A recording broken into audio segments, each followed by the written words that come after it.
Numbers have always made sense to me in a way people never did. While other kids were reading comic books, I was studying my father's accounting textbooks, fascinated by the elegant dance of debits and credits. By age 12, I could spot errors in tax returns that even seasoned accountants missed. My father called it my superpower. My older brother Marcus just called it weird.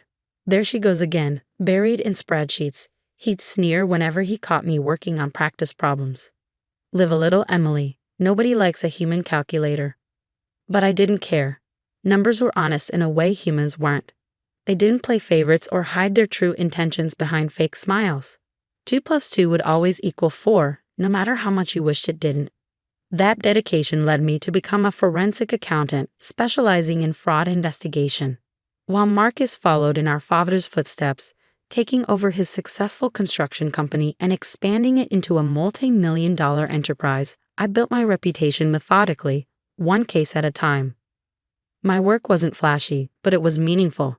I helped small businesses recover stolen funds, exposed embezzlement schemes, and even assisted in bringing down a notorious money laundering operation. Not that any of that mattered to my family. At every gathering, Marcus dominated the conversation with tales of his latest business conquest, while my parents beamed with pride. My work was relegated to footnote status, barely worth mentioning between discussions of Marcus's new contracts and expansion plans. So Emily, my mother would say, her tone carefully neutral, still doing that audit thing. I learned to smile and nod, to accept my role as the less successful sibling. It wasn't worth explaining that I just helped recover millions in stolen pension funds, or that the FBI regularly consulted me on complex financial fraud cases. In their eyes, I would always be the odd one out, the daughter who chose a strange, unglamorous path instead of joining the family business. Everything came to a head at our father's retirement party last spring. The ballroom of the Grand Hotel was packed with business associates, friends, and family, all gathered to celebrate Richard Anderson's 30 years of success. Marcus, as the new CEO, was set to give the main speech. I arrived early, helping Mom with the final arrangements while trying to ignore the way she fussed over Marcus's place at the head table. My own seat was tucked away in a corner, practically hidden behind a large floral arrangement. "Emily, darling," Mom called out, her voice carrying that familiar note of disapproval. "Couldn't you have worn something more festive? This is a celebration, not a day at the office."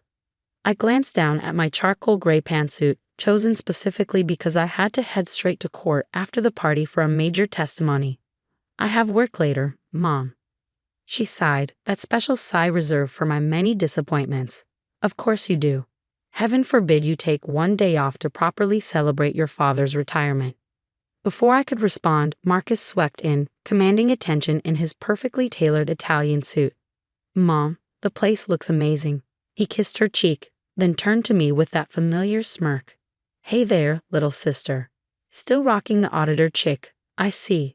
I forced a smile, reminding myself that this was Dad's day. "Hello, Marcus. Congratulations on the new development deal." "Oh, you heard about that?" His surprise seemed genuine.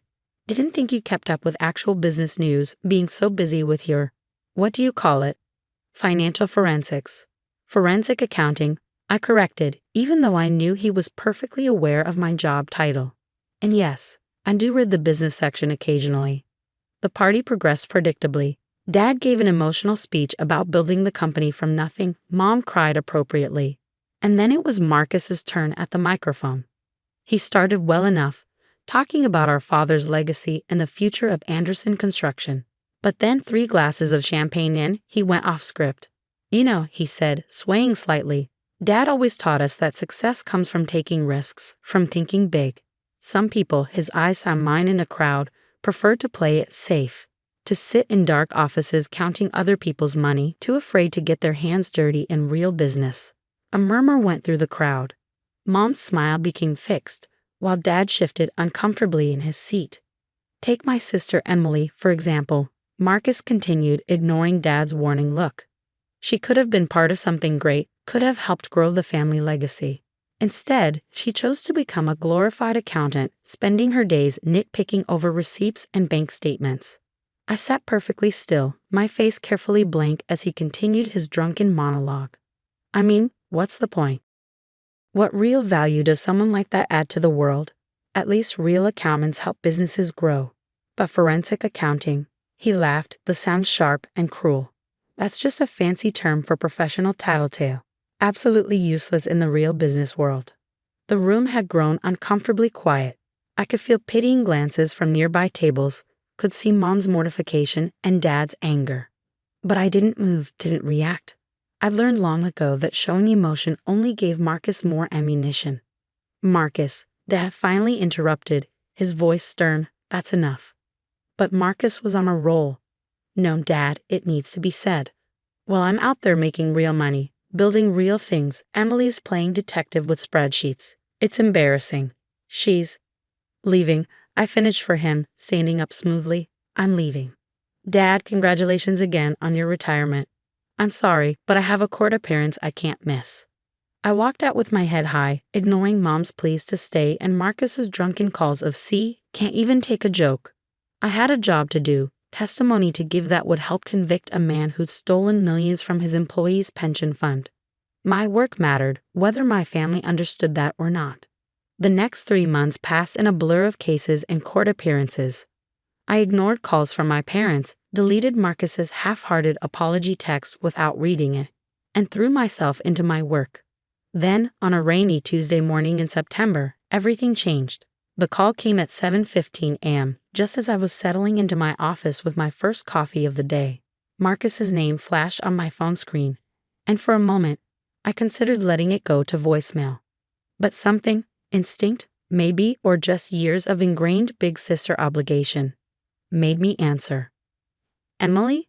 His voice was rough, desperate in a way I'd never heard before. I need your help. The company, there's something wrong. Very wrong. I leaned back in my chair, fighting the urge to remind him how useless my skills were supposed to be. What kind of wrong? Numbers aren't adding up. Money missing. Lots of it. Millions, maybe. I can't. He took a shaky breath. Please, Em. I know I don't deserve your help, but this isn't just about me. Dad's retirement fund is tied up in the company. If something's happened, I closed my eyes, already knowing I wouldn't refuse. Not with Dad's future at stake. Send me everything you have. Bank statements, transaction records, vendor contracts. Everything from the last 2 years at least. Thank you, he whispered, sounding close to tears. Emily, I cut him off. I'm not doing this for you. I'm doing it for Dad. And Marcus, this isn't free. My usual consulting rate is $500 per hour. There was a long pause before he responded. That's fair. More than fair, considering. I'll clear my schedule for the next few days. Have the documents delivered to my office by noon. I hung up before he could say more, already mentally preparing for what promised to be an intense investigation. Little did I know, I was about to uncover something far bigger and more personal than either of us expected. The documents arrived at exactly 11:58 a.m., 14 boxes of financial records, contracts, and internal memos. Marcus always did have a flair for dramatic timing. I cleared my conference room, ordered lunch, and settled in for what I knew would be a long day. By midnight, I had my first suspicions. By the end of the week, I had proof. And what I found made my blood run cold. The fraud wasn't just extensive, it was elegant. Someone had constructed an intricate web of fake vendors, inflated invoices, and ghost employees, all designed to siphon money from the company so smoothly that even an experienced businessman like Marcus hadn't noticed. But what really caught my attention were the timestamps. This scheme hadn't started 3 months ago or even 6 months ago. It had started exactly 1 year before Dad's retirement. I was staring at a particularly suspicious series of transactions when my office door burst open. Marcus stood there, looking like he hadn't slept in days, his usually immaculate suit wrinkled and loose at the collar. Well, he demanded, dropping into the chair across from me. It's been 5 days, Emily. Tell me you found something. I studied my brother's face carefully. I found a lot of things, Marcus. The question is, how much do you really want to know? He ran a hand through his disheveled hair. What's that supposed to mean? I want to know everything. This is my company we're talking about. Dad's company, I corrected quietly, watching his reaction. At least it was until last year. Something flickered across his face. Guilt? Fear, before he masked it. Find Dad's company that he'd entrusted to me. Just tell me what you found. I pulled out my tablet and pulled up a spreadsheet. In the past 18 months, approximately $4.3 million has been diverted from Anderson Construction through a sophisticated network of shell companies and fraudulent invoices. Marcus went pale. 4.3 million? That's impossible. How did I not see this? Because it was designed not to be seen, I explained, turning the tablet to show him. Look at these vendor names: Summit Development Solutions, Progressive Building Materials, Elite Construction Resources. They all sound legitimate, don't they? All registered as corporations, all with professional websites and business addresses. He nodded slowly. I recognize some of those names. We've been doing business with them since exactly 1 year before Dad's retirement, I finished. Interesting timing, don't you think? Marcus shifted in his chair. What are you implying? I'm not implying anything yet. I'm stating facts. Fact 1. These companies exist only on paper. Their business addresses are vacant lots or non-existent buildings. Fact 2. All payments to these companies are processed through a complex chain of bank accounts before ultimately ending up in an offshore account in the Cayman Islands. I pulled up another document. Fact 3. The authorization for these vendors came from the CEO's office. Your office, Marcus. He jumped up, face flushed. Now wait just a minute. Are you accusing me of stealing from my own company? No, I said calmly. I'm telling you that someone with high-level access to Anderson Construction has been systematically draining it dry. Someone who knew exactly when Dad was planning to retire. Someone who had the authority to approve new vendors without question. Marcus collapsed back into his chair. This is insane. I wouldn't. There's more, I continued, pulling out a thick stack of papers. Remember Jennifer Chen? His face went blank. Who? Your chief financial officer. The one you hired right after Dad announced his retirement plans. The one whose references were impeccable, whose credentials were stellar, and who, as it turns out, doesn't actually exist. What? Jennifer Chen is a ghost, Marcus. Her credentials are forgeries, her references lead to burner phones, and her social security number belongs to a woman who died in 1984. But she had full access to the company's finances, didn't she? Could approve vendors, process payments, move money between accounts. Marcus was shaking now, his face ashen. Stop. Please, just stop. I need to explain. I sat back, folding my hands on the desk. Yes, I think you do. What followed was a confession that broke my heart, not just for the company or for Dad, but for my brother himself. It started small, he whispered, staring at his hands. Just a few thousand here and there. The company was doing well, and I had debts. Gambling debts. I told myself I'd pay it back before anyone noticed. But the debts got bigger, I guessed. He nodded miserably. I met Jennifer. Her real name is Rebecca Walsh. At a casino in Vegas. She said she could help me set up a system to divert funds, just until I got back on my feet. But then she started blackmailing me, threatening to expose everything if I didn't let her take more. And you let her, I said, my voice hard. You let her steal from Dad's company, from his retirement fund, to cover up your own crimes. Tears were running down his face now. I didn't know what else to do. If this got out, it would kill Dad. The shame, the scandal. I thought I could fix it before anyone found out. I pulled out my phone and pressed play on a recording. Jennifer/Rebecca's voice filled the room, discussing payment schedules with Marcus. His head snapped up, eyes wide with panic. You recorded our meetings? No, I said quietly. The FBI did. They've been watching Rebecca Walsh for months. She's pulled this same scam on 3 other companies. I've been working with them on the investigation since you called me. Marcus lurched to his feet. You set me up. Your own brother. I protected the company. I corrected him. I protected Dad. The FBI is willing to treat you as a victim of extortion rather than a co-conspirator, thanks to these recordings. Rebecca and her associates will go to prison. The money in the Cayman accounts has already been frozen and will be returned to Anderson Construction. And me, he whispered. You'll have to step down as CEO, obviously. There will be fines, probably some community service, but no jail time as long as you cooperate fully. I stood up, gathering my files.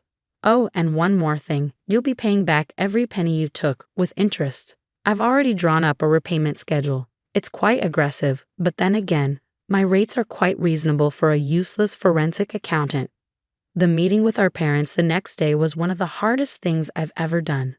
Mom cried, Dad raged, and Marcus sat there looking like a scolded schoolboy as I laid out the evidence and the resolution. But when I finished explaining how I'd worked with the FBI to save both the company and Marcus from complete destruction, Dad did something he'd never done before. He stood up, walked around the table, and hugged me tight. My brilliant girl, he whispered, his voice thick with emotion. I am so proud of you. That was 6 months ago. Anderson Construction is back on solid ground now, with Dad temporarily out of retirement to help right the ship while Marcus gets the help he needs for his gambling addiction. Mom still occasionally sighs about the scandal, but even she has started bragging to her friends about her daughter, the financial crime fighter. As for Marcus, he's different now. Humbled, certainly, but also more genuine. Last week, he stopped by my office with coffee and an actual heartfelt apology. I was jealous, he admitted, staring into his cup. You always made everything look so easy, so clean. Numbers, patterns, problems, you just saw them differently. I wanted to be that sure of myself, that confident in my abilities. Instead, I tried to tear you down to make myself feel bigger. I accepted his coffee and his apology, but not his self-pity. You're good at plenty of things, Marcus. Running crews, managing projects, inspiring people to do their best work. Those are real skills. You just got lost somewhere along the way. He nodded slowly. Yeah, I did, but he found me. Guess being a professional tattletale has its uses after all. I threw a pencil at him, and for the first time in years, we both laughed. Really laughed.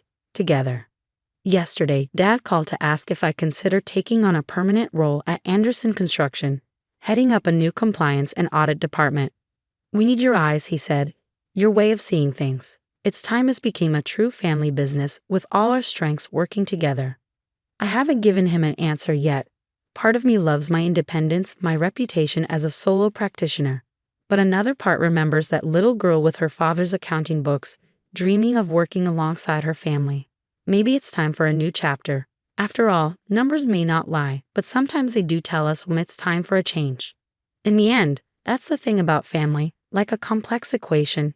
It may take time to work out all the variables, but when you finally get it right, everything balances perfectly. Sometimes it just takes a forensic accountant to show everyone exactly how the numbers should add up.